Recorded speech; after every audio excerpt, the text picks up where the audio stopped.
ഇത് ഇത്രയും കാലമായി ഇങ്ങനെ തട്ടിപ്പും വെട്ടിപ്പും നടക്കുകയായിരുന്നോ എന്ന സംശയമാണ്.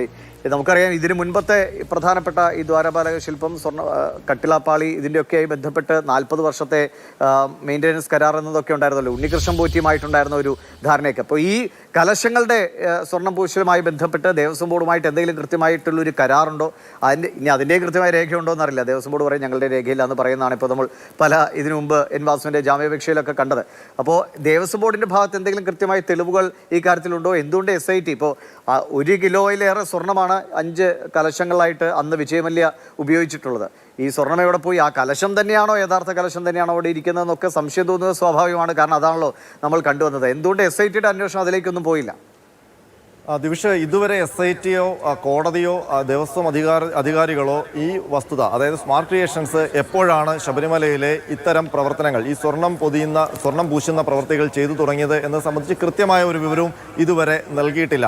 നമ്മൾ 2019 മുതൽ ഈ വാതിലിൻ്റെ സമർപ്പണം മുതലാണ് സ്മാർട്ട് ക്രിയേഷൻസ് ശബരിമലയിൽ വന്നത് എന്നാണ് ഇതുവരെ ധരിച്ചിരുന്നത്. ഇപ്പോൾ അന്വേഷണ പരിധിയിലുള്ളതും 2019 മുതലുള്ള കാര്യമാണ്. പക്ഷേ മാതൃഭൂമി ന്യൂസ് ഇപ്പോൾ തെളിവ് സഹിതം പുറത്തുവിടുകയാണ്. നമ്മളുടെ അവകാശമല്ല.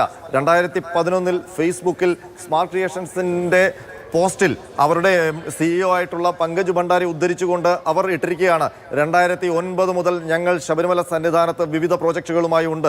അതിൽ കന്നിമൂല ഗണപതിയുടെയും നാഗരാജാവിൻ്റെയും മാളികപ്പുറത്തമ്മ ക്ഷേത്രത്തിൻ്റെയും മേൽക്കൂര സ്വർണം പൊതിഞ്ഞത് ഞങ്ങളാണ്. അത് ഒരു മാസം കൊണ്ട്, 2009 ഒക്ടോബർ എന്ന് പറയുന്ന ഒരു മാസം കൊണ്ട്, തൊട്ടടുത്ത മാസം മണ്ഡലപൂജ തുടങ്ങുന്നതിന് മുൻപ് ഹൈ ടാസ്ക് ആയിരുന്നു ഞങ്ങൾക്ക് ഈ പ്രോജക്റ്റ് പൂർത്തിയാക്കുക എന്നുള്ളത്. അത് പൂർത്തിയാക്കി എന്നുള്ളതാണ്. അവിടെയാണ് നമ്മളുടെ സംശയം. 98-ൽ വിജയ് മല്യ ശബരിമല സന്നിധാനത്ത് സ്വർണം പൊതിയുമ്പോൾ 2 ഉപക്ഷേത്രങ്ങളിലെ കലശങ്ങൾ കൂടി സ്വർണം പൊതിഞ്ഞിരുന്നു. അത് കന്നിമൂല ഗണപതിയുടെയും നാഗരാജാവിൻ്റെയുമാണ്. അവിടെ 144 പവൻ സ്വർണം ഉപയോഗിച്ചിട്ടാണ് ആ കലശങ്ങൾ പൊതിഞ്ഞത്.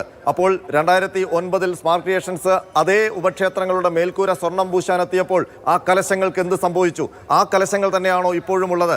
ആ കലശങ്ങൾ പങ്കജ് ഭണ്ഡാരി കക്ഷത്തിൽ വെച്ച് കൊണ്ടുപോയോ? ഇപ്പോൾ പങ്കജ് ഭണ്ഡാരി ഇതാ പ്രതിസ്ഥാനത്തേക്ക് വന്നിരിക്കുന്നു. ഇന്നലെ മാത്രമാണ് ഈ കേസിൽ പങ്കജ് ഭണ്ഡാരി SITയുടെ പ്രതിസ്ഥാനത്തേക്ക് വരുന്നത്.